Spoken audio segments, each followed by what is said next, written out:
Mateo 24, versículo 42.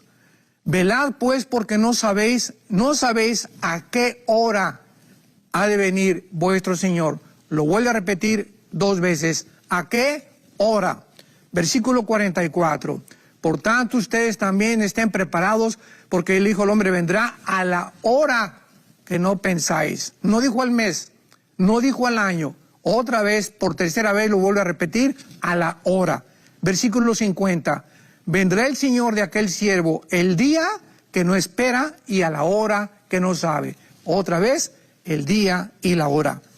Ahora, esto es muy importante porque dice Apocalipsis 22, versículo 18 y 19, que cualquiera que le agregue a la Biblia palabras que no están en la Biblia o le quite a la Biblia, vendrán las maldiciones escritas en el libro de Dios. Y por esto el Espíritu Santo no dice de ninguna manera en las palabras de Jesucristo, ni la semana, ni el mes, ni el año, no lo sabe. Y si fuera así, lo hubiera hecho. Veamos estos ejemplos en el libro del Apocalipsis. Capítulo 9, en la 6ª trompeta, veamos qué claro es la Biblia y de qué manera tan específica compara el Espíritu Santo cuando Él quiere realmente que nosotros sepamos que está hablando de día, hora, semana, mes y año. Versículo 15, Apocalipsis 9, versículo 15. Y fueron desatados los 4 ángeles que estaban preparados para la hora, el día, el mes y el año.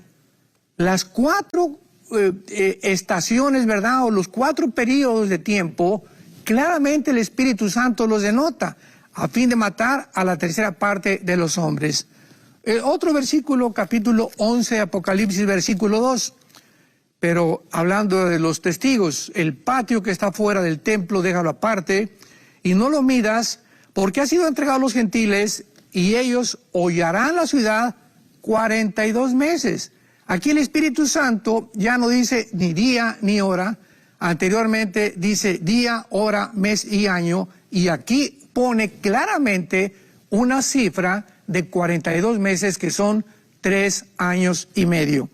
Y finalmente en el capítulo 13, versículo 5, hablando del anticristo, se le dio boca que hablaba grandes cosas y autoridad para actuar 42 meses. El Espíritu Santo, cuando quiere determinar el tiempo, usa las palabras de la Biblia y no tenemos nosotros por qué agregarle, ni decirles que no dijo el año. Discúlpame, pero vuelve a leer otra vez tu Biblia. Claramente lo dijo Jesús, el día y la hora. Ahora bien, ¿por qué realmente podemos nosotros relacionar el arrebatamiento de la iglesia con la fiesta de las trompetas? ¿Por qué hace algunos años, y lo he vuelto a repetir en otros estudios, que cuando Pablo habla del arrebatamiento de la iglesia, 1 Corintios 15, 52, Pablo menciona que vendrá el arrebatamiento en la última trompeta. Ahora recordemos algo importante. El arrebatamiento fue una doctrina escondida en el Antiguo Testamento. Era un misterio, y Pablo lo dice. 1 Corintios 15, 50 al 53. He aquí los digo un misterio. ¿Cuál es este misterio, Pablo? Que habrá una generación que no vamos a morir, que no vamos a gustar lo que es la muerte. Seremos rápidamente, en un abrir y cerrar de ojos, sacados de nuestro cuerpo para reunirnos con Cristo en el cielo. Y Pablo dice y menciona que será en la última trompeta. Muy bien. Si nosotros nos atrevemos a decir que esta última trompeta pertenece a las trompetas del Apocalipsis, estamos completamente desarticulados escatológicamente, porque las trompetas del Apocalipsis son trompetas de juicio. Y en el libro de los Números, en el Antiguo Testamento, cuando Moisés le ordenó al pueblo, no con el shofar, sino que usaran trompetas de plata, para que cuando oyeran el sonido se reunieran en un solo lugar, porque él quería que este grupo de judíos estuvieran al sonido de la trompeta porque estaban todos desperdigados por todos lados, se tocaba la trompeta. Entonces, la trompeta que Pablo está usando es una trompeta que se usaba en el Antiguo Testamento para convocar al pueblo y reunirlo en el mismo lugar. Ahora, muy bien, ¿por qué lo relacionamos y por qué seguimos relacionando el arrebatamiento de la iglesia con la fiesta de las trompetas? ¿Qué importancia es estudiar las 7 fiestas judías? Porque en estas 7 fiestas judías, cronológicamente el Espíritu Santo escondió detrás la persona de Jesús. En las 7 fiestas judías está Jesucristo, Levítico 23, y además la cronología del orden de los tiempos de Dios, porque Dios es un Dios de orden, y Él ha establecido el orden en las que las cosas y los eventos profetizados tienen que suceder. En primer lugar, en la primera venida de Cristo se cumplieron las primeras 4 fiestas: la Pascua, los panes sin levadura, los primeros frutos y la fiesta de Pentecostés, que fue exactamente la fiesta de Pentecostés el mismo día en que en el Antiguo Testamento Moisés recibió las tablas de la ley. En el Nuevo Testamento fue 50 días exactos. 50 días exactos. Para Dios es muy importante la gematría y los números, porque los números están asociados con las letras griegas y con las letras hebreas. Son los 2 únicos lenguajes donde hay una conexión entre la letra y los números. Entonces no podemos descartar y decir, ¿verdad?, que no puede hacerse cálculos, que no puede haber números, etcétera, etcétera. Entonces, Pentecostés sucede 50 días, porque la palabra Pentecostés significa 50. Muy bien. ¿Cuántas fiestas faltan? Bueno, la próxima es, ¿no oigo? Las trompetas. Después de las trompetas, cronológicamente sigue Yom Kippur, que es la expiación, y finalmente los tabernáculos que celebraremos, capítulo 14 de Zacarías, Malaquías, hasta el tiempo del reino milenial, cuando Cristo reina en Jerusalén junto con el rey David, y nosotros también en diferentes lados donde nos van a colocar, y ahí los tabernáculos serán al milenio. Entonces, si la fiesta de las trompetas es la próxima fiesta judía que tiene que cumplirse a fuerza, y dice la Biblia que es la única fiesta, aparte que se llama Rosh Hashanah, que no tiene un día, escuchen esto, no tiene un día específico para cumplirse, porque la fiesta de la trompeta, todas las demás fiestas, se tienen que cumplir en el mes de Tishri, en el mes de eso, etcétera, etcétera. Pero las trompetas no tienen el día específico para cumplirse. Es muy interesante, porque el rapto también no tiene el día ni la hora. O sea, no sabemos si es mañana a las 5 de la tarde o el 27 de junio de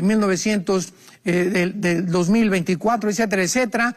Pero sí podemos saber, y Dios no está en contra de eso, la temporada o qué relación pueda tener con las fiestas judías. Ahora bien, si el rapto no es en la fiesta de las trompetas, nos damos cuenta que sigue después del arrebatamiento.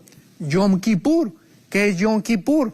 Los 7 años de la tribulación o la expiación, donde los judíos van a aceptar lo que Jesús hizo hace 2000 años, profetizado en la semana 70 de Daniel, capítulo 9, versículo 24 al 27. En la tribulación los judíos se convertirán, Zacarías capítulo 12, derramaré espíritu de gracia sobre ellos, Romanos 11, 25 y 26, entonces todo Israel será salvo, Apocalipsis 1, 7, porque entonces verán al que traspasaron y hará lamentación por él. ¿Cuándo se cumplían todas estas profecías? En la segunda venida de Jesucristo, cuando ya los judíos han pasado la expiación que siguió al arrebatamiento o a las trompetas, y entramos a los tabernáculos para establecer su reino milenial o el reino mesiánico de 1000 años. Entonces, todas de estas 3 solo tienen que cumplirse las trompetas, y se tiene que cumplir a fuerza, y no es coincidencia que el Espíritu Santo haya usado la palabra trompeta. Y ahora bien, tenemos también nosotros que pensar en algo.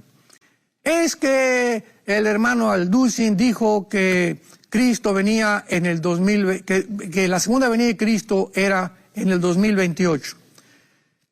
Quiero hacer una pregunta muy importante a todos ustedes que aman la verdad y que aman la escatología. Los cristianos que van a estar en la tribulación, ¿podrán saber el año, escucha lo que estoy diciendo, en que Cristo vendrá? Claro que sí lo van a saber. ¿Cómo lo van a saber? Porque los cristianos que se conviertan en la tribulación van a saber que cuando el anticristo se manifieste, pasarán, ¿cuántos? 7 años, 42 meses, tiempo y tiempos y la mitad de un tiempo. Entonces podrán saber claramente, cuando se manifieste el anticristo, que a los 7 años Cristo regresa. Cristo dijo en Mateo 24:15 a los judíos que vivan en ese tiempo, cuando vean que la abominación desoladora entra a profanar el templo, huyan a los montes, salgan de Judea, porque vendrá tiempo de gran tribulación.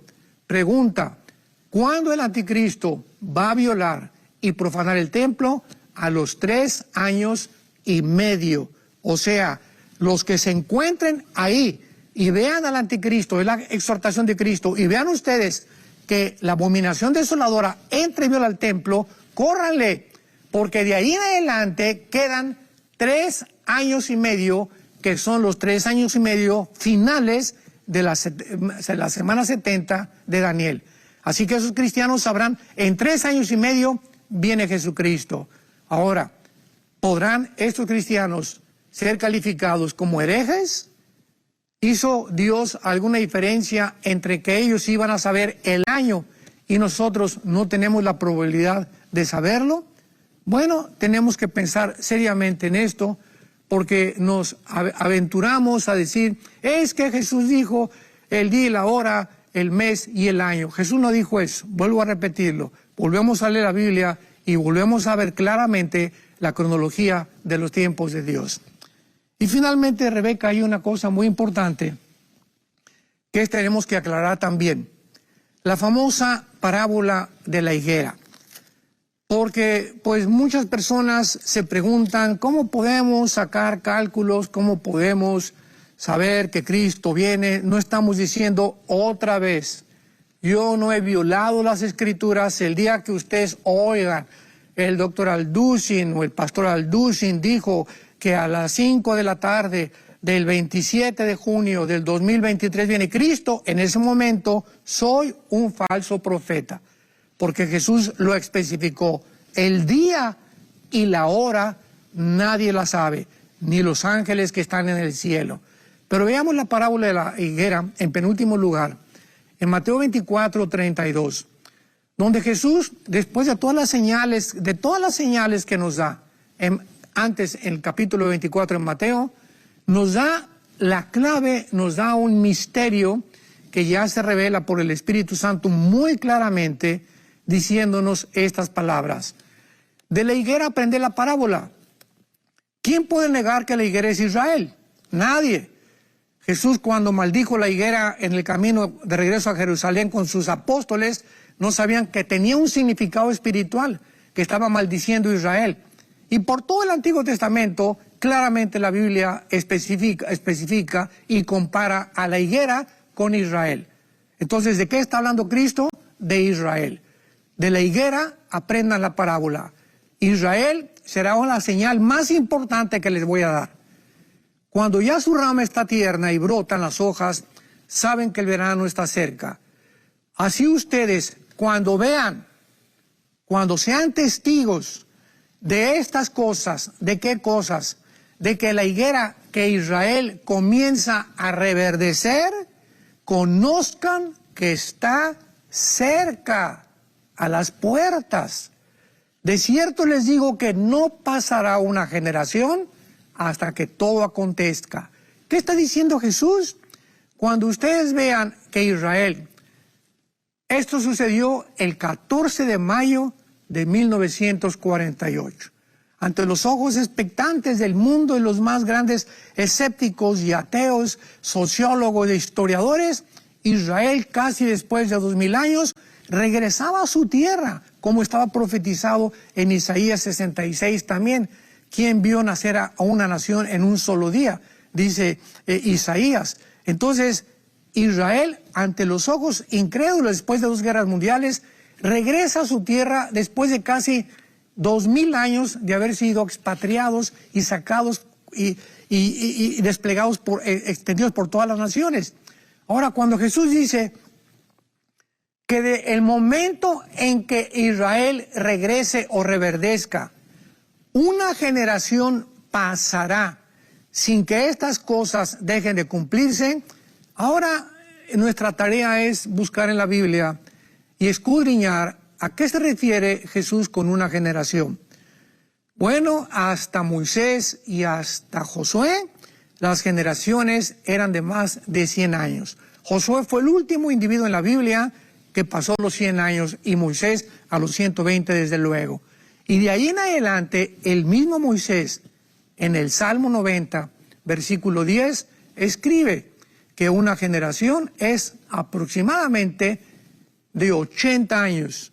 ¿De cuánto? De 80 años. Aquí todo está en la Biblia y no estamos hablando de nuestras propias perspectivas o mis propias opiniones. Estamos dejando y citando todos los versículos, apoyando con la palabra de Dios, 80 años. Entonces, ¿qué quiso decir Jesús? Que pasarían 80 años después de 1948 sin que todas estas cosas se cumplieran.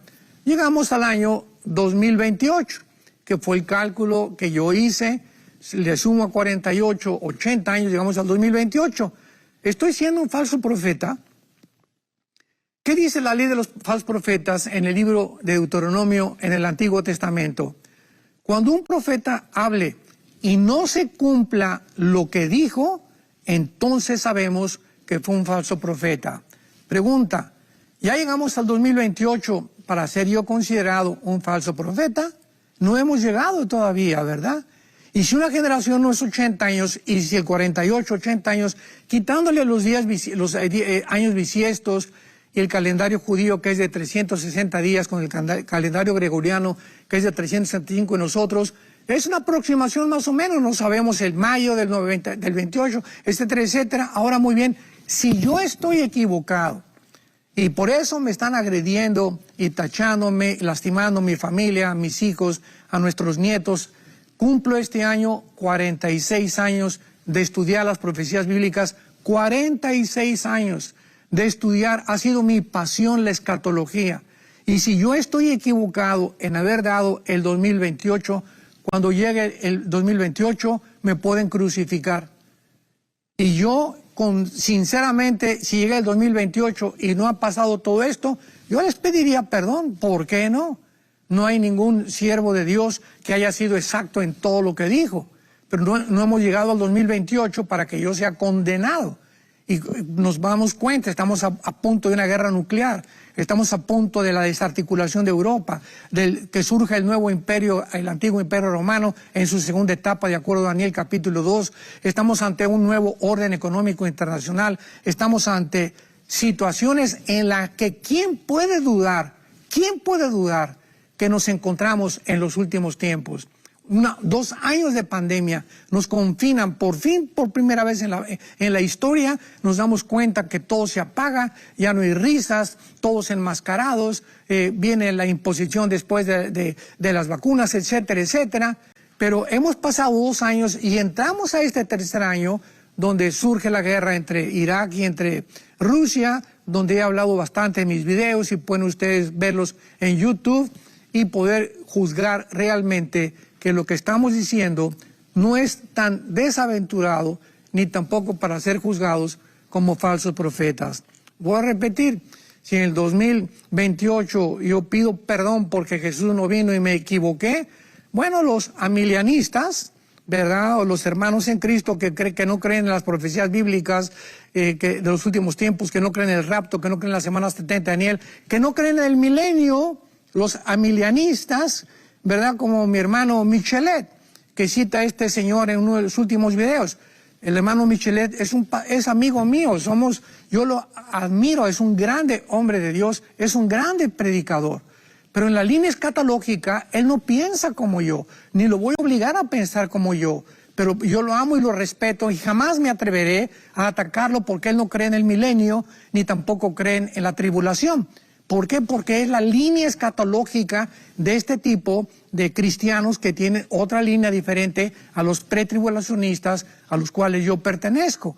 Entonces tenemos que tener cuidado, ¿verdad? Porque no nos podemos agredir ni atacar simplemente porque tú no piensas como yo, etcétera, etcétera, porque ahí es cuando Jesucristo nos recuerda sus palabras: si yo hablo todas las lenguas del mundo y tengo todo el conocimiento del mundo y tengo toda la teología del mundo y no tengo amor, nada soy.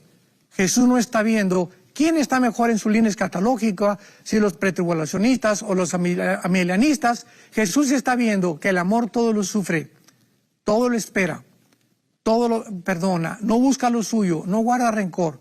Antes que cualquier otra cosa, entre nosotros, cristianos que me escuchan, mantengámonos unidos, mantengámonos en amor. Estamos enfrentando un mundo muy difícil, muy peligroso. Los demonios están sueltos por todos lados, los medios de comunicación, mentiras por todos lados. Y nada, lo único que falta es que el mundo comience a asomarse y nos vean peleándonos, despedazándonos, desgreñándonos unos a otros, atacándonos unos a otros, insultándonos unos a otros. Tú eres esto, tú eres aquello porque no piensas como yo. Dios nos libre de dar ese espectáculo. Recordemos que cuando Abraham y Lot se separaron fue porque los pastores de Lot, Génesis capítulo 13, comenzaron a pelearse entre ellos. Y Abraham, para que los habitantes alrededor no pudieran verlos a ellos como familia pelearse, le dijo a Lot: mira, Lot, no nos peleemos en frente de de las personas que nos están rodeando, que no son cristianos. Si tú te quieres ir para allá, no hay ningún problema. Yo me voy para el otro lado. Entonces, en el rapto se van todos los que estamos en Cristo, los que fuimos bautizados en el cuerpo de Cristo por el Espíritu Santo, la iglesia, que no existía en el Antiguo Testamento. Los santos del Antiguo Testamento van a resucitar. Isaías 26, Daniel capítulo 12, el 1 al 3 lo vamos a ver hasta después de la tribulación. Entonces, en el rapto es para todos los cristianos desde Pentecostés hasta el día que Cristo venga por nosotros. Y dice así: y luego nosotros que vivimos, los que hayamos quedado, seremos arrebatados juntamente con ellos en las nubes para recibir al Señor en el aire, y así estaremos siempre con el Señor. Por tanto, aliéntense los unos a los otros con estas palabras. Esta es una de las verdades más grandes, más profundas y más emocionantes de la Biblia: la doctrina del arrebatamiento de la iglesia. Una doctrina que inclusive está siendo negada. En mis viajes yo me he encontrado pastores que están diciendo que no es verdad que existe el rapto. Hasta ese grado se ha llegado a introducir estas herejías. La Biblia dice que millones de personas de repente vamos a desaparecer del mundo, y la mayor parte de los seres humanos que se queden aquí van a quedarse con la baba colgando.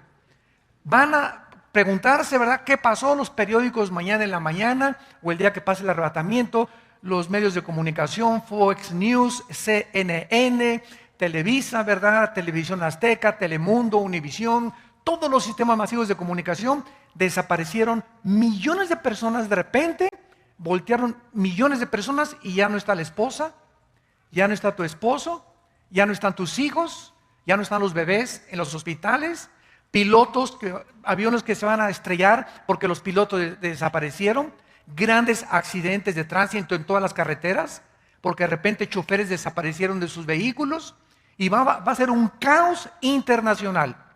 Millones de parejas serán separadas, el incrédulo se quedará, el creyente desaparecerá. Aviones sin pilotos, choferes sin vehículos, niños en sus cunas, gobiernos se quedarán sin cientos de políticos, barcos sin sus capitanes, etcétera, etcétera. ¿Qué es el rapto en primer lugar? Vamos a definir doctrinalmente qué significa el arrebatamiento de la iglesia. Es el próximo evento en el calendario profético de Dios. Lo próximo que va a suceder dentro de las profecías de la Biblia es el arrebatamiento de la iglesia. Dicho de manera simple, es la primera fase de la venida de Cristo y la intersección de dos eventos: la resurrección de los muertos, o sea, los creyentes de la época de la iglesia, y la transformación instantánea de nuestros cuerpos. Cuando Cristo regrese, va primero a venir en el aire sin poner los pies en la tierra. Viene por nosotros para sacarnos con Él, y mientras nos vamos con Él, van a pasar en la tierra 7 años de tribulación. Repito, viene Cristo y nos saca, y va a firmarse un tratado en el Medio Oriente por el anticristo. Tal vez en el momento en que el anticristo firme el tratado, nosotros nos vayamos. Porque en 2 de Tesalonicenses capítulo 2 dice que el anticristo no vendrá sin que antes venga la apostasía y se manifieste entonces el hijo de perdición. Lo vamos a ir viendo también. Entonces nos vamos en el rapto, pasan 7 años de tribulación, y al acabar la tribulación, la guerra del Armagedón, nosotros en los 7 años, mientras estamos en el cielo, estamos en el tribunal de Cristo. 1 Corintios capítulo 3, donde vamos a ser evaluados y recompensados de todas las cosas mientras estábamos en el cuerpo. 2 Corintios 5:10. Cuando regresemos en el Armagedón con Cristo, regresamos con Él. Repito, el rapto viene por nosotros, la segunda venida es con nosotros. Ahí está claramente demostrado que son dos eventos separados. En el rapto viene por nosotros, en la segunda venida viene con nosotros, ya glorificados, a establecer su reino milenial aquí en la tierra. Entonces, la primera venida de Cristo sucede en dos fases: el arrebatamiento de la iglesia, y la segunda después de la tribulación, cuando regrese para derrotar al anticristo e iniciar la guerra del Armagedón. En segundo lugar, cuando nos referimos al rapto de la iglesia, estamos también refiriéndonos a la resurrección de los justos, porque los que no son cristianos no van a resucitar en el arrebatamiento. En el arrebatamiento resucitan todos los que habían muerto, pasan 7 años de tribulación, y después venimos nosotros con Cristo, y después 1000 años, y al acabar los 1000 años resucitan los que no recibieron a Cristo en sus vidas. Esto está en Apocalipsis 20, del 11 al 15, y se conoce en la Biblia como el juicio del gran trono blanco. Y en tercer lugar, la resurrección de los justos o de los cristianos se llama en la Biblia la primera resurrección, en Apocalipsis 20, del 4 al 6. ¿Por qué se llama la primera resurrección? Vayamos a 1 Corintios otra vez, capítulo 15, y veamos esto con detenimiento, porque vamos a demostrar que va a haber muchas resurrecciones, varias resurrecciones. Dice el versículo 22, 1 Corintios 15, porque así como en Adán todos mueren, en Cristo todos serán vivificados, pero cada uno en su debido orden. Aquí está hablando Cristo de un orden de las resurrecciones. Las resurrecciones van a tener un orden. ¿Quién fue el primero que resucitó? Claro, ¿verdad? Porque antes de Cristo resucitó Lázaro, ¿no es verdad? Pero Lázaro volvió a morir. Todos los que resucitaron antes de Cristo volvieron a morir. Pero Cristo es el primer ser humano, el primero, por eso se llama el primogénito de los muertos, que cuando resucita ya no vuelve jamás a morir. Porque se trataba de eso, que con su resurrección venciera la muerte y nos mostrara a todos nosotros que así como Él resucitó, nosotros también viviremos con Él y no volveremos jamás en la eternidad a morir. Entonces dice aquí en Corintios, cada quien en su orden. Cristo, número 1. 2, ¿quién resucitó con Cristo? ¿Se acuerdan que se abrieron las tumbas? ¿Se acuerdan de la resurrección de Cristo? Y muchos que habían muerto resucitaron, ¿verdad? Tal vez entre ellos iba Lázaro también, pero hubo cantidad de santos que resucitaron para cumplir la fiesta de Levítico 23, que se llama la fiesta de las primicias. Cuando los sacerdotes entregaban el fruto, ¿verdad? O el pueblo a los sacerdotes, recibían el fruto y recibían una gavilla junto con el fruto. Entonces el fruto es Cristo, el primer fruto entre los muertos, y la gavilla tenía que acompañarlo, que eran los que resucitaron juntamente con él. Y luego dice el versículo 23, luego los que son de Cristo en su venida. Aquí se está refiriendo, ¿verdad?, ya a nosotros en el arrebatamiento, y luego el fin, cuando entregue el reino de Dios. Muy bien, después de nosotros, ¿quién va a resucitar? Después de nosotros, ¿quién sigue en la resurrección? Bueno, siguen, ¿verdad?, los 144,000. En la tribulación van a resucitar los 144,000. Y ahí ya llevamos de ahí 4 resurrecciones. Cristo, las primicias, nosotros y los 144,000. Se ven en Apocalipsis 14 en el cielo, alabando a Dios en el monte Sión. Después de ellos, ¿quién va a resucitar? Los 2 testigos. Apocalipsis capítulo 11. Muchos dicen que es Elías y que es Moisés. Puede ser, puede que no sea, a lo mejor es Enoc y Moisés. Entonces, después viene la resurrección de los 2 testigos, que en Jerusalén los 2 se van a levantar enfrente de toda la gente. Y después de ellos, al final de la tribulación, viene la resurrección de todos los santos del Antiguo Testamento. Qué importante es, santos de Dios, que ustedes tengan esta doctrina y que sepan exactamente, escatológicamente, las profecías de la palabra de Dios. Y después, al acabar el milenio, la última resurrección, los malos, que van a presentarse, y ya vamos a estar nosotros como el gran jurado, donde Dios va a mandar al lago de fuego a todos aquellos que rechazaron y que no quisieron nada con su Hijo Jesucristo. En aquel tiempo, entonces, Dios les va a demostrar que Él nunca mandó a nadie al infierno.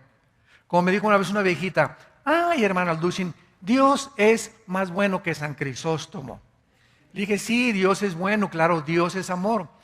Y me dice esta viejita, es que Dios no va a mandar a nadie al infierno porque es muy bueno Dios y al final va a perdonar a todos. Y le dije, amén, yo estoy de acuerdo con usted. Dios no va a mandar a nadie al infierno, ellos se van a ir solitos. De tal manera amó Dios al mundo que dio a su Hijo unigénito, para que cualquiera de ustedes en esta mañana y los que deben a traer los millones por la televisión no se pierdan. Dios abrió sus brazos en la cruz y dijo, los amo. Me acusan de injusto. Una vez me dijo un ateo, oiga, es que no es justo, me dice, dentro de la justicia y la jurisprudencia y las leyes por aquí por allá, no es justo que Dios nos culpe de un pecado de Adán y Eva y que hayamos nacido todos pecadores por la culpa de un par como ustedes enseñan de la Biblia. ¿Usted considera eso justo? Y le dije, no, no es justo, tiene usted razón. Y le pregunté, ¿y acaso es justo que alguien pague por usted? Ah, caray. Dije, pues así como usted acusa a Dios de injusto, también es injusto que alguien haya pagado todas las maldades y todas las blasfemias que usted hizo en la cruz. Y eso es lo que Dios nos ofrece en la cruz del Calvario, para que Él sea el que justifica y nadie se atreva a decirle, eres un Dios injusto. ¿Me acusas de injusto? Pues es justo que haya muerto por ti y haya pagado por ti, pues es lo que te ofrezco. Que yo pago por ti todas las tonterías, las blasfemias, las fornicaciones, los abortos, los latrocinios, los homicidios que tú has hecho en tu vida. Todo lo pago yo por ti, no tienes tú por qué pagar nada, lo pago con mi sangre y con mi vida en la cruz. Esta es la injusticia más grande, que alguien entre cuando Barrabás había sido el criminal más grande de todos los tiempos y de repente entró un soldado y le abrió la puerta a Barrabás y le dijo, eres libre, Barrabás. Y Barrabás salió, pero ¿cómo que soy libre? ¿Por qué? Porque alguien, el que está allá afuera, pagó por ti. Eso es lo que Dios, el mensaje que Dios nos da. Somos libres. Pero ¿cómo es posible si yo fui bandido, borracho, parrandero y jugador? marihuano, neurótico, esquizofrénico, 4 o 5 divorcios, inmate, etcétera, etcétera, eres libre. Pero esto no es posible, alguien tiene que pagar. Yo tengo que, no, es que ese es el mensaje del Evangelio y de la gracia de Dios. Dios paga en nuestro lugar lo que nosotros merecíamos pagar por amor de su Hijo Jesucristo. Para que Dios sea el que justifica y que nadie se atreva a decirle a Dios que es injusto. Porque es más injusto que Él haya pagado en nuestro lugar. Muy bien, vamos ahora a ver rápidamente qué sucede cuando morimos. Para comenzar a poner las primeras bases, para ir desde la A hasta la Z. Para poder entender cómo se va a llevar a cabo esta reunión de nuestro cuerpo, nuestra alma y nuestro espíritu en el arrebatamiento, tenemos que comprender lo que la muerte física le hace al cuerpo, al espíritu y al alma. ¿Qué sucede cuando un cristiano se muere? ¿Qué pasa con su alma, su espíritu, a dónde se van, su cuerpo, etcétera, etcétera? En primer lugar, la palabra muerte, apúntalo por favor, no significa en la Biblia cesar de existir. La palabra muerte no significa cesar de existir, ni tampoco aniquilación. La palabra muerte significa separación. Separación. Cuando dice la Biblia que nacimos, Efesios 2:1, muertos en delitos y en pecados, ¿qué está diciendo? Que nacimos separados de Dios espiritualmente. Somos espíritu, tenemos un alma, vivimos dentro de un cuerpo. Otra vez, soy espíritu, tengo un alma y vivo dentro de un cuerpo. En otras palabras, mi espíritu y mi alma son realmente mi yo y están dentro de una botella, dentro de un envase, dentro de una casa temporal que está sujeta a la corrupción o físicamente a la ley de la entropía. Todo se desgasta, estamos muriendo celularmente desde que nacimos y este cuerpo cada día se agota y se desgasta hasta que llegamos a lo viejito, ¿verdad? Nacemos chiquitos y llegamos a la vejez. Y el alma y el espíritu se van renovando dentro de nosotros. Esto se hace cada vez más viejo, pero el interior, con la palabra de Dios, va haciéndose más fuerte y más fuerte y más fuerte y más fuerte. Cuando Adán y Eva pecaron, el espíritu se apagó, se separó de Dios. Y desde Adán hasta nuestros días, nacemos ¿cómo? Con alma y con cuerpo, exactamente igual que los animales. Porque los animales tienen alma. Entonces, desde Adán hasta nuestros días, todos nosotros nacimos con el alma y con el cuerpo. La única diferencia entre nosotros, aún separados de Dios espiritualmente, entre nosotros y los animales, es que aún cuando nacimos separados de Dios, muertos espiritualmente a Dios, Dios puso dentro del alma la conciencia de la eternidad. Eclesiastés 3:11. Porque los animales no tienen conciencia de la eternidad. Los animales no saben que van a morir. Los animales no tienen conciencia de su existencia, pero nosotros sí la tenemos. Esa es la diferencia entre nosotros y los animales.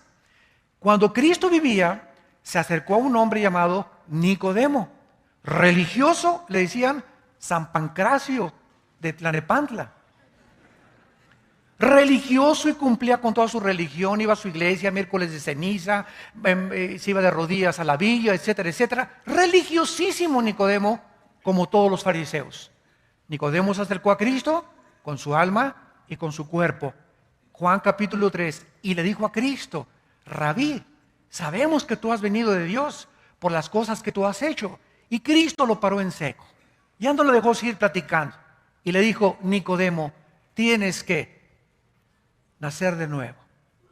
Estás muerto, separado de mi Padre espiritualmente. Tu religión es almática y tu religión tú la inventaste. Si tú no naces de nuevo, si tu espíritu no vuelve a resucitar, si no es regenerado tu espíritu, aunque seas persinado, bautizado y católico, protestante, mormón, bautista, presbiteriano, nazareno, amistad cristiana, vida nueva para el mundo, no importa la religión que vayas, mientras tú no nazcas de nuevo, mientras no se regenere tu espíritu por el Espíritu de Dios, no vas a entrar al cielo. Y si tú te mueres con solo tu alma y con tu cuerpo, sin que tu espíritu durante tu vida se haya regenerado, te condenas eternamente. Entonces, Cristo nos trae un mensaje de que necesitamos nacer de nuevo. ¿Qué significa esto? Que cuando entra el Espíritu Santo a nuestra vida, porque el Espíritu es el que vivifica, entra a lo que está muerto, al foco, y lo prende. ¿Y quién es un cristiano? Es una persona que ha nacido, que ha vuelto otra vez a resucitar, que comienza a comunicarse con Dios. Porque Dios no es alma, Dios no es cuerpo, Dios es espíritu. Juan 4:24. Y si quieres comunicarte con Dios, y si quieres adorar a Dios, y si quieres servir a Dios, tiene que ser a través de tu espíritu. Pero naciste muerto. Entonces, como estamos muertos espiritualmente, inventamos las religiones. ¿Qué son las religiones? El esfuerzo o el sustituto del plan de Dios para comunicarse con Dios. ¿Y qué es la religión? Es un sistema de creencias, de dogmas, de ritos, de ceremonias. El católico tiene sus dogmas, el protestantismo las suyas, los mormones las suyas, etcétera, etcétera. Todas las religiones tienen su forma, el judaísmo, el hinduismo, los musulmanes, el islam. Todos están tratando de alguna manera, ¿qué cosa? De poder comunicarse con alguien que en la conciencia traemos, que existe y que es nuestro creador. Pero estamos tratando de comunicarnos con Él equivocadamente, a través de buenas obras, porque todas las religiones enseñan, sin excepción, pórtate bien, haz buenas obras y sacrificios. Y por eso toda la historia de las religiones es sacrificios a los dioses. Los aztecas le sacaban el corazón a las víctimas, los mayas también, los aucas en el Brasil, el espiritismo de los cheyennes, de los sioux, de las tribus indias en Estados Unidos, en Europa, en fin, por todos lados encontramos en la historia de las religiones un grande derramamiento de sangre, tratando de agradar a los dioses. Aquí en México, ¿verdad? Millones de personas de rodillas a la villa, en Teotihuacán cargándose energía del sol, ofreciendo a los dioses. Ahorita en Yucatán hay más de 12,000 personas que vinieron de Europa a esperar el 21 de diciembre, porque los ovnis se comunicaron con los mediums de ellos y les dijeron que los malos nos íbamos de aquí, de este mundo. Entonces, cuando venga el arrebatamiento, ya está preparándose la humanidad para saber que los buenos se quedan, los perfectos y los que son tolerantes, porque nosotros somos los religiosos, los cristianos. Entonces, me van siguiendo. El nacimiento es el que nos hace que otra vez en el Espíritu nos comuniquemos con Dios. Ahora, cuando una persona nace de nuevo, espiritualmente, Dios nos deja una Biblia, que es el libro que tengo en mis manos, para que este libro me dé la información del reino espiritual. La Biblia no la puede entender por más doctorados que tengas en química, en filosofía y letras, en ciencias políticas, si tengas 3 premios Nobel. Una persona que no ha nacido de nuevo está entrando a la Biblia con su mente. Y dice 1 Corintios 2 que el hombre natural, el hombre que no ha nacido de nuevo, no entiende las cosas de Dios. Porque las cosas espirituales se tienen que entender espiritualmente. Y es el Espíritu el que entra a nuestra vida y el que comienza a abrirnos la Biblia y a darnos entendimiento, no racionalmente, espiritualmente. Comenzamos a discernir, no razonar, discernir las cosas de Dios. ¿Me van siguiendo? Y esta es la razón por la cual la persona que no es cristiana se acerca a la Biblia y choca con la Biblia. Oye, pura sangre. ¿Cómo es posible que Dios haya mandado a matar a los cananitas? Esto es genocidio. ¿Cómo es posible que David sea un hombre conforme al corazón de Dios y se haya cometido adulterio y hasta homicida fue? ¿Y cómo es posible que esto y el otro? ¿Por qué? Porque chocan con la Biblia. Y cuando tú vienes a la Biblia y no la entiendes, ¿sabes por qué no la entiendes? Pues porque no la entiendes. Tan sencillo como esto, ¿verdad? Yo así como dijo Teofilito, ahí te vas a quedar ¿y por qué? Porque tu intelecto no ha sido abierto, no ha sido expandida tu comprensión espiritual. Porque las cosas del espíritu no se pueden racionalizar con la mente intelectual, se tienen que discernir. Y la palabra discernir significa distinguir entre la luz y las tinieblas. Se lo explico de otra manera. ¿Se acuerdan de Hebreos 4:12? Porque la palabra de Dios es viva y eficaz y más cortante que toda espada de dos filos. Y discierne, ¿verdad? Las cosas, ¿verdad? Del espíritu y penetra hasta el alma y el espíritu y discierne las intenciones y los pensamientos del corazón. Fíjense lo que dice Hebreos 4:12. Este es el alma y este es el espíritu, la mitad de mi Biblia. Este es el alma, este es el espíritu. Cuando nacemos y no hemos nacido de nuevo, el alma y el espíritu están así, amalgamados. El espíritu está muerto y el alma tiene un poco de vida, porque tiene la conciencia de la eternidad, repito.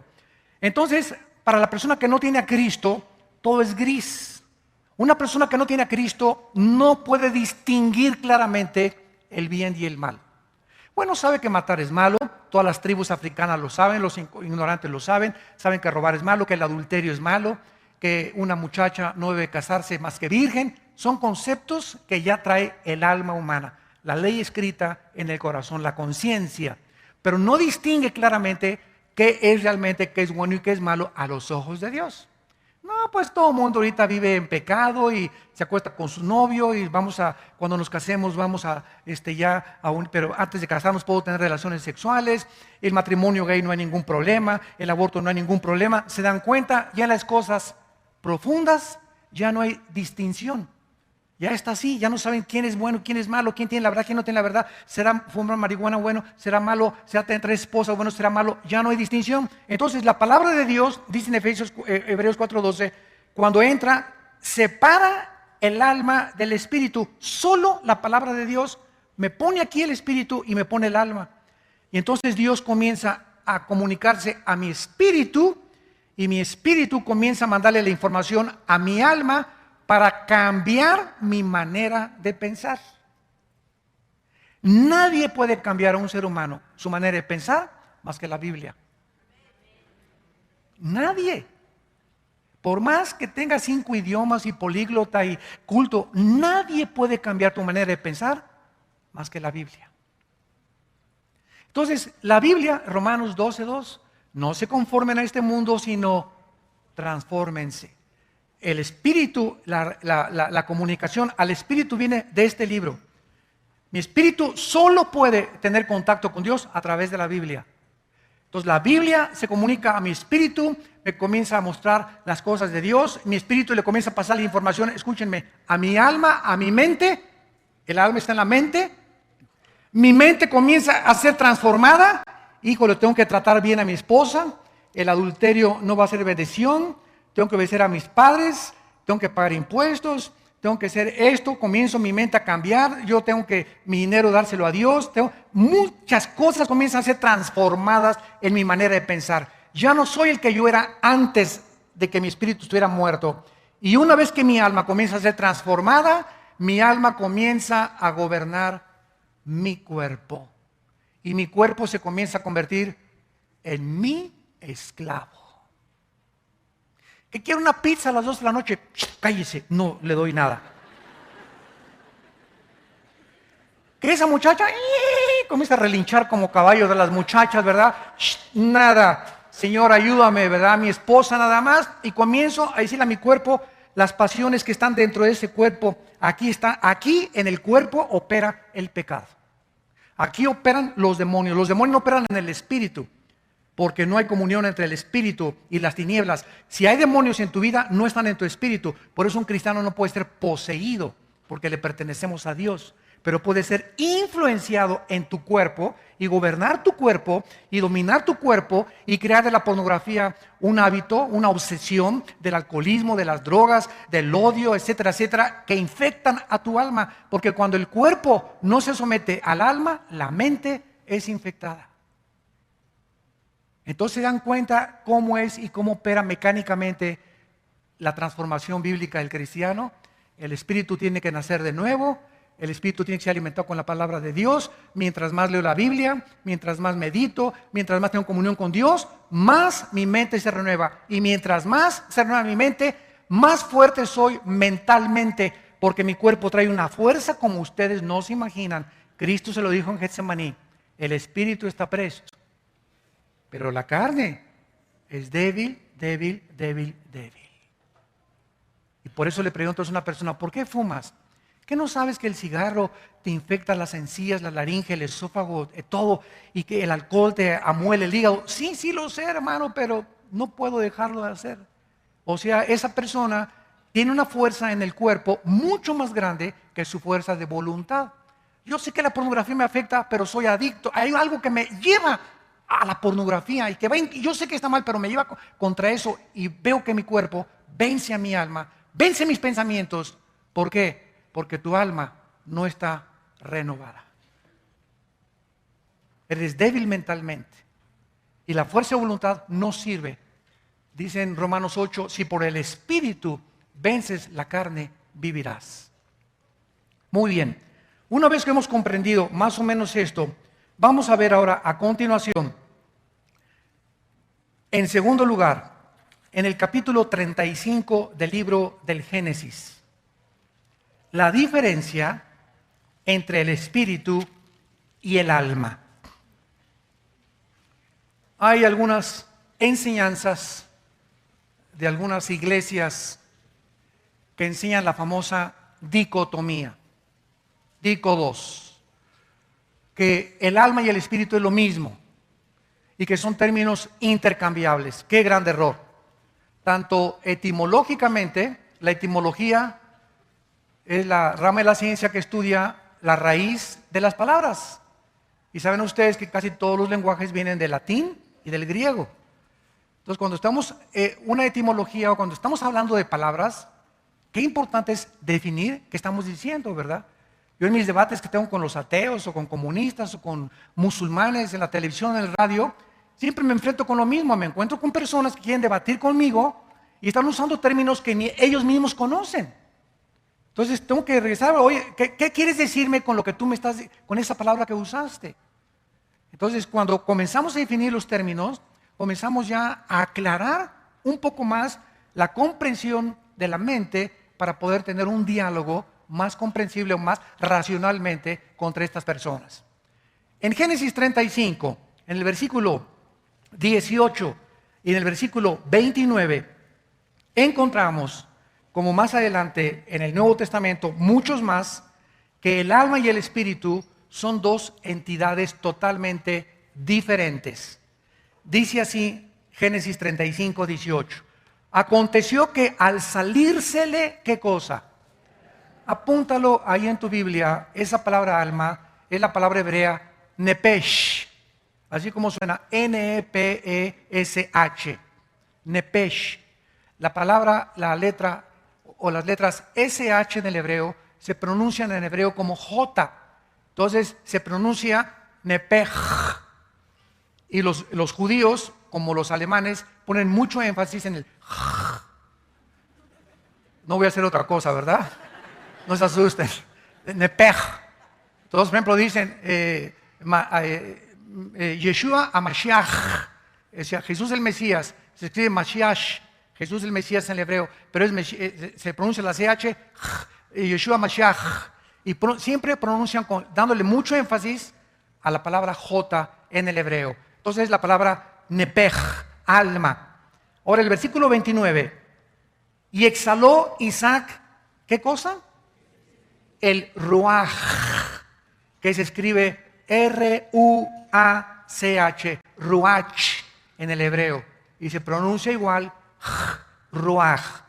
Aquí vemos que al morir dos personas diferentes, el Espíritu Santo nos muestra que se salieron de esa persona dos cosas de un cuerpo muerto. Cuando morimos hay dos cosas que salen de dentro de nosotros: el alma, nepej, y el espíritu, roaj. estas dos palabras, etimológicamente, que significan dos cosas distintas, nos muestra que son diferentes. Como Hebreos 4:12. La palabra de Dios discierne el alma y el espíritu.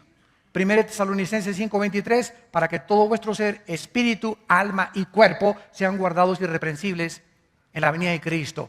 Entonces yo no encuentro, ¿verdad?, ninguna discrepancia o ningún argumento para sostener que el alma y el espíritu son diferentes. Ahora muy bien, ¿cuál es la diferencia? Apúntalo. El alma es el centro de nuestras emociones, sentimientos, la voluntad y el intelecto. Otra vez, el alma es el asiento de las emociones, los sentimientos, la voluntad y el intelecto.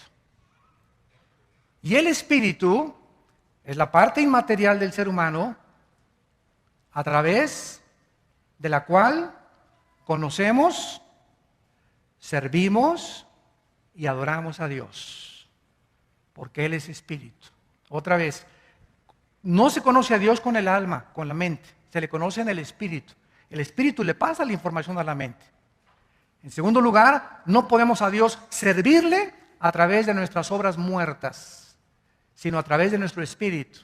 Hay cristianos que son nacidos de nuevo, pero que creen que el ser demasiado activistas en la obra de Dios y reparten folletos y por aquí y por allá, y no está malo, no hay nada malo en eso. Y pastores que yo conozco y misioneros que son muy activos y por acá y por allá y viajan desde las 7 de la mañana a las 11 de la mañana y hasta se agotan y hasta ni vacaciones van, y todo eso no le agrada a Dios, porque si tú quieres servir a Dios, lo sirves en espíritu y en verdad, en tu comunión con Jesucristo. 1 Corintios 1:9, fuimos llamados a la comunión con Jesucristo. Mientras tú no le des a Dios la prioridad en tu vida, de en las mañanas tener como prioridad tu tiempo con la Biblia y en oración, hagas lo que hagas, puedes hacer iglesias, puedes predicar, mientras no entendamos que servimos a Dios primero, a Él en comunión y en oración, no vamos a entender qué es servir a Dios. Yo oí un testimonio hace poco de un pastor en Estados Unidos que Dios le quitó la iglesia y dice, me fui con mi esposa a un rancho. Oye, pero yo estoy acostumbrada a la iglesia y a esto y el otro, y estuvimos 1 año y medio en el rancho, me dice el pastor, dio su testimonio, y ni prediqué ni nada, y Señor, le pregunté a Dios, pero yo quiero servirte en el reino y todo, y hasta que finalmente, después de que se quebrantó y se humilló delante de Dios, el Espíritu Santo le dijo a este pastor, ¿sabes una cosa? Es que yo quería que durante todo ese 1 año y medio no sirvieras a la gente, me sirvieras a mí. Y te encerré en ese rancho 1 año y medio sin hacer nada, ni activismo, ni predicar, ni nada, para que aprendas que tu prioridad en mi vida es servirme a mí. Eso me impactó tremendamente, porque confundimos el activismo con el servir a Dios. Y mientras no tengamos comunión con Dios y no entendamos que mi tiempo más importante es el tiempo que yo paso con la Biblia y es el que Dios evalúa más altamente, todo lo demás que haga no sirve de nada. Acuérdense de Apocalipsis 2, del 1 al 4. La iglesia de Éfeso, ¿se acuerdan? Oye, vengan para acá los de Éfeso. Pónganse aquí mis chiquilines. Todos ustedes, y fíjense cómo comienza Jesús, para que entendamos este concepto. Yo sé que ustedes han sido muy celosos, han sido muy pacientes, han probado los que son apóstoles y no lo son, se han involucrado en cientos de actividades, y en ese momento, pues todos los cristianos a quienes Cristo se refería podían haber, gracias Señor, sabíamos que nos tenías que reconocer, y de repente Cristo les dice, pero hay un pero, hoy el Señor tiene un pero contra nosotros, ¿cuál será? Quiero decirles que todo eso que han hecho no les sirve de nada, porque han perdido su primer amor. Todas las iglesias que construiste, todo lo que tú hiciste no es absolutamente comparado, porque tienes años que no tienes comunión con mi Hijo. No estás enamorado de mi Hijo Jesucristo.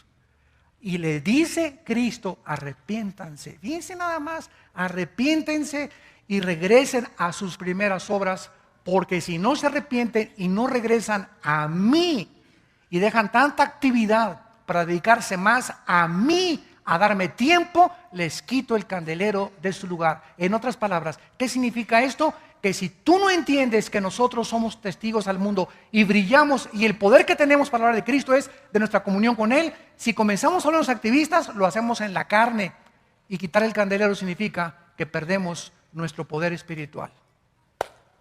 Y predicamos en la carne, se puede enseñar en la carne, se puede repartir folletos en la carne es bien consagrada y súper religiosa.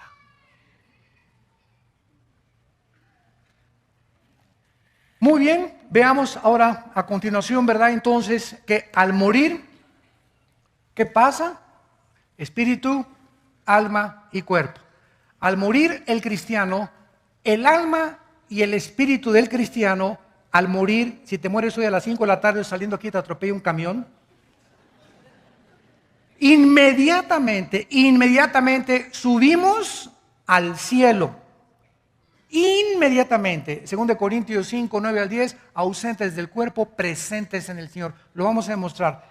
Nos vamos inmediatamente al tercer cielo. El cuerpo lo entierran, lo creman, no importa lo que le hagan. Si lo creman o no lo quieren cremar, es opción, cada quien esté convencido en su mente, no hay ninguna ley en el Nuevo Testamento. Mateo 10 dice que no importa lo que hagan al cuerpo, ya sé que no te cremen, ¿verdad? De todas maneras, si no te creman, te comen los gusanos. Ahórrate el ataúd, ¿verdad? Y que te cremen mejor. Y es mi consejo que le digo a la gente, ¿verdad? Y te ahorras tanto borlote que el mejor cofre, la mejor caja para mi abuelito y para mi papá, y que le pongan chapa de oro alrededor a la caja, ¿verdad? Y flores, y se gastan ahí todas cosas. El muerto ni sabe con nosotros, ni está con nosotros, ni te lo agradece, ni nada. Es puro mercantilismo, ¿verdad? Todo eso viene del paganismo. Digo, si lo quieres hacer no hay ningún problema, ¿no? Hijo de paganos. No todos tienen esa intención, ¿verdad? No digo que todos lo tengan, ¿no? Pero cuando comenzamos a despertar espiritual nos damos cuenta, ¿verdad? Que pues, mejor que lo creme, ¿verdad? Ya se acabó tantas cosas, un botecito, ¿verdad? Te ahorraste, hasta el hoyo en el panteón te ahorraste, ¿verdad? Entonces nos vamos inmediatamente al cielo, el cuerpo se queda adentro, y dice la Biblia que cuando Cristo viene al arrebatamiento, tu espíritu y tu alma vienen con Cristo, ¿te acuerdas? Y traerá a Dios con Él, a los que durmieron con Él, a los que murieron, por eso están con Cristo. Y entonces los muertos, tu cuerpo, va a resucitar. 1 Tesalonicenses 4, va a resucitar. Y en el aire, cuando venga el arrebatamiento, nos juntamos con nuestra alma y con tu espíritu, con un cuerpo glorificado. Completamente glorificado. Y así ya estaremos para siempre con el Señor. Pero, mientras estamos en el cielo y no hemos recibido el cuerpo glorificado, ¿tenemos algún cuerpo intermedio en el cielo? Veamos Apocalipsis capítulo 6. ¿Con qué cuerpo estamos en el cielo o somos como Gasparín, el fantasma? No, de ninguna manera. Veamos lo que la Biblia nos enseña de nuestros hermanos y hermanas que ahorita están en el cielo, y veamos tantos detalles que se nos revelan de los que están ya en el cielo ahorita, antes que nosotros. Dice Apocalipsis 6, del 9 al 11.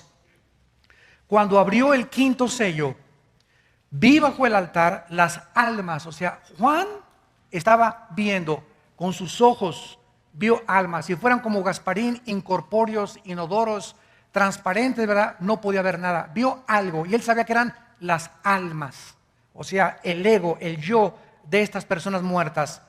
¿De quiénes eran? De los que habían sido muertos por causa de la palabra de Dios y por el testimonio que tenían, de los mártires. Ahí Juan vio a los mártires en el cielo y clamaban a gran voz. Estas personas en el cielo tienen cuerdas vocales. En el cielo hay comunicación.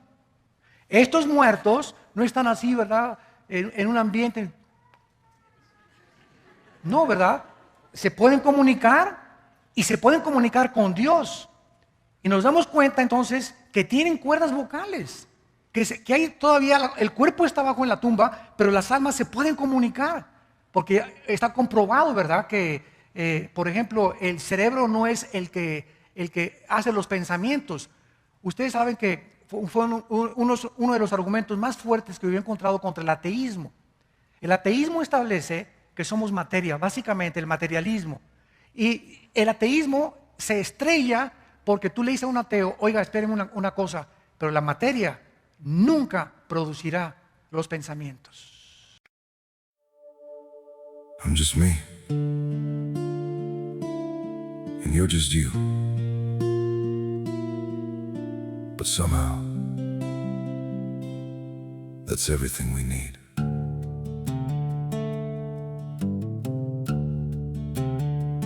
I don't have a perfect story, no shining crown to wear,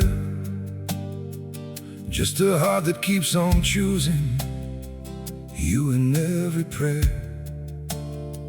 You're not made of fairy tales, you're not some distant dream, just the one who feels like home in ways I can't explain.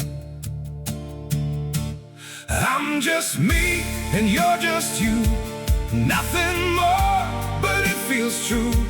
No disguise, no in between, just the way it's meant to be. We don't need to be someone, we don't have to chase the sun. In this world so wild and free, you belong with me.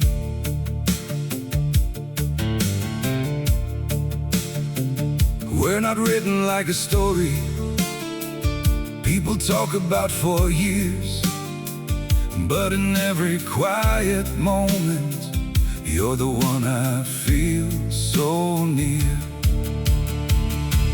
I'm just me and you're just you, nothing more, but it feels true. No disguise, no in between, just the way it's meant to be. We don't need to be someone, we don't have to chase the sun. In this world so wild and free, you belong with me. Maybe we're not perfect, maybe we don't shine, but if you stay beside me, then everything is right. I'm just me and you're just you, still somehow we make it through. Every road and every sea leads you back to me. We don't need the stars above, we already have enough. Simple hearts, one destiny, you're the one for me.